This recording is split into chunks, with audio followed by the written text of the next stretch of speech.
Olivia, thank you for that live report. We turn now to developing news out of Springfield, where a suspect in Monday's midday murder on Bay Street faced the judge today. Western Mass News reporter Glenn Kittle joins us live outside Springfield District Court. Glenn, what can you tell us?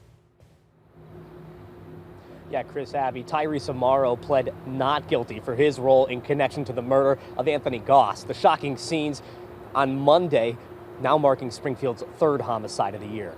Before the court, we have Mr. Tyrese Amaro. Western Mass News cameras rolling in Springfield District Court on Wednesday, where 25-year-old Tyrese Amaro of East Longmeadow faced a judge charged with murder in the shooting death of 23-year-old Anthony Goss of Westfield on Monday. The gunshots rang out in broad daylight in the parking lot of two busy businesses around 4 p.m. on Bay Street in Springfield. Springfield police report officers located Amaro inside a car on Tuesday, where they discovered 3 guns inside his backpack. Amaro is also charged with carrying a firearm without a license and possession of a high-capacity magazine. In the wake of the deadly shooting, friends and family have taken to social media to share their feelings on the loss of Goss. We have learned a GoFundMe has been established, already raising over $1,500 with the goal of raising $15,000. The caption posted by the GoFundMe creator Alexander Goss reads, quote, "Anthony was tragically taken from us on February 26th. Our family is looking to help raise money to contribute to Anthony's funeral costs. Anything helps, and any donation goes a long way." Now, this shooting happened just days before a town hall discussion is planned in Springfield focused on recent gun violence in the city and possible solutions. Parents, teenagers, and local leaders are invited. It will be held Thursday at the Boys and Girls Club Family Center at 100 Acorn Street in Springfield from 3 to 6 p.m.